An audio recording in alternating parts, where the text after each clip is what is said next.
Հայաստան պայքարի մասին հայտարարեց իշխանությունը եւ փաստորեն այդ փնտրտուքները սկսել են արդյունքներ ցույց տալ իշխանության այսպես չափման միավորով։ Ի վերջո այս գործը ինչի մասին է եւ այդ գործակալն է արդյոք Անդրանիկ Թևանյանը թե ոչ։ Այս գործը առաջի հերթին քաղաքական գործ է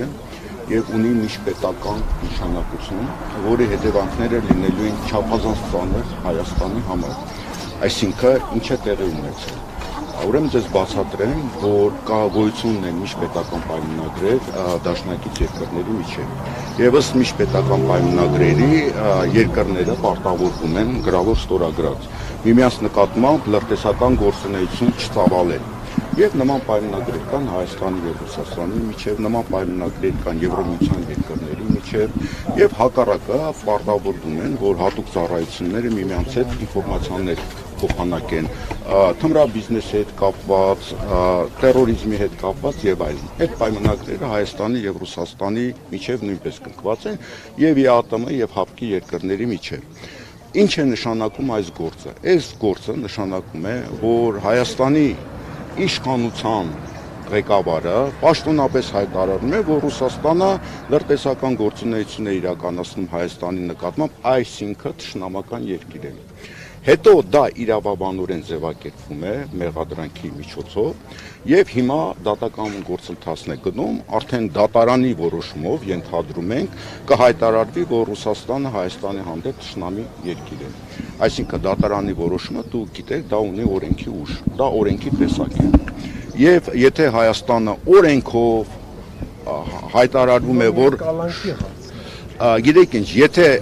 այդ մեղադրանքը հիմք ունեցող է համարվում եւ քրեական գործ է սկսվում դատարանի որոշմամբ, այսինքն Ռուսաստանը կարող է թշնամական կամ լրտեսական գործունեություն իրականացնել Հայաստանի հանդեպ։ Եթե Ռուսաստանը համարում է թշնամական երկիր, ապա դա ինչ հետևանքներ կարող է ունենալ։ Դա նշանակում է, որ այդ ներքին շուկան կփակվի։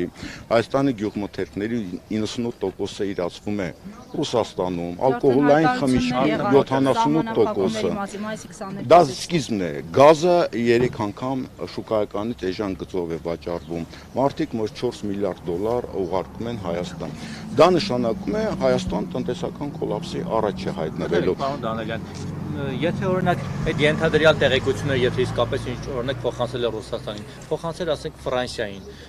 կհամարեն օրինակ պետական դավաճանություն, ինչ է կա։ Ուրեմն ես ձեզ ասեմ, Հայաստանի ցանկացած քիչ թե շատ ինչ որ հնարավորություն ունեցող մարդ, նաև լրագրող, նաև դուք ձեզանից որևէ մեկը հեշտությամբ ոչ թե 600 քանի հազար դոլարով, այլ անվճար կամ նույնիսկ $1000 տեղեկություններ կստանաք, թե փակ ոչ գաղտնի լսումների ժամանակ ազգային ժողովում ինչ է կատարվում։ Ուրեմն ձեզ հիշեցնեմ, մի քանի տարի առաջ Գերմանիայում սկանդալ էր եղել, որովհետև Գերմանիայի վարչապետին իր կաբինետում լսում էին, ասենք, Միացյալ Նահանգների ծառայությունները։ Ես վստահ եմ, որ այս գործող վարչապետի ազգային ժողովի նախագահի իրաց բոլոր հեռախոսարեն եւ կաբինետային խոսակցությունները գաղտնազերծ լսվում են տարբեր երկրների ծառայությունների կողմից, առավել եւս Ռուսաստանը ունի բազմաթիվ հնարավորություններ Հայաստանում, որտեղ ընդհանուր հակաօդային պաշտպանության համակարգի մեջ են, հասկանալի չէ, դա ռադարներ են եւ այլն, բազագույցություն ունի եւ այլն։ Այսինքն իմանալ, որ Հայաստանի ազգային ժողովում 100-ից ավել падգամավորներ կան, պահակային ծառայություն կա, հավաքարարներ կան, լրագրողներ կան եւ այլն, հանրային լսումները դահլիճում տեղի ունեն։ Building.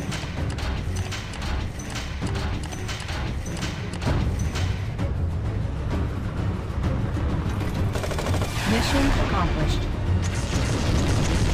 Our base is under attack. Our base is under attack. Battle control online. Նուցան գրքում ծառի տակ իրար ականջին շշնջում են եւ վստահ չեն իրենց լսել են թե չէ։ Եվ խոսալ որ փակ ոչ գախնի լսումների ժամանակ ինչ որ գախնիկ կա Հայաստանում։ Գիտեք ինչ, դա պետք է ուղղակի վայրենի ֆանտազիա ունենալ։ Պարոն Դանիելյան, կոնտեքստին անդրադառնանք, քանի որ ընտրական process-ի ընթացքում է այս դեպքը արձանագրվել եւ ընթացք տրվել, հնարավոր է ազդեցություն ունենա նաեւ հետագա process-ի վրա, բացասական ազդեցություն ընդդիմադիրների գործունեության, չեմ առանձնացնում, որովհետեւ այդ ռուսական ազդեցության մեղադրանքը ուղղվում է բոլոր ընդդիմադիրներին, իրենց իշխանության ընդդիմացող ցանկացած անձի։ Եվ նաև վերջին այս համատեքստում վերջին հարցումները Հանրապետական ինստիտուտի, որոնք հանրայնացվեցին եւ բավականին այսպես անհասկանալի տարբերություն եղավ մինչ այդ եղած հարցումների միջև եւ իշխանությունը կարծեք առաջատարև։ Քանի տոկոս ուներ իշխանությունը։ 38 ուներ իշխանությունը։ Ես սոցիոլոգ չեմ, ես հետազոտություններ չեմ արել, բայց կարծում եմ իշխանության ռեյտինգի 38%-ը կարող է ճշմարիտ լինել։ Մնացած հատվածում առաջանում են հարցեր։ Այսինքն իշխանությունը այսօր 38%-ով ընտրություններում պարտվում է, նույնիսկ այդ Հանրապետական ինստիտուտի տվյալներով։ Կան այլ տվյալներ, որտեղ պարտությունը ավելի ուժեղ է, որտեղ գիտեք ինչա, պետք է մասնագետ լինել, որոնք հասկանան այդ թվերի տակ ինչ է գտնվում, հա, մարդիկ կան դեռ չեն կողմնորոշվել, բայց գնալու են, այսինքն իրենք չեն ցանկանում կարծիք հայտնել։ Բայց հնարավոր է ուղղորդող ազդեցություն ունենա այդ ինստիտուտի տվյալների հրապարակումը։ Ես չեմ կարծում, որ դա տարբեր տվյալներ կան, բայց հասկացող մարդիկ հասկանում են, որ 38%-ով այս իշխանությունը պարտվում է եւ բազմաթիվ մարդիկ հրաժարվել են պատասխանել։ Այսինքն իրենք ինչ-որ խնդիր ունեն, որովհետեւ իշխանության ձայն տվողները չեն հրաժարվում պատասխանել։ Հիմա ես ուզում եմ մի կարևոր հայտարարության մասին խոսել, որ արել է վարչապետը, որոնց մասին լրատվամիջոցները չեն խոսում, քան չեն ընկալել ինքը ինչ է ասել։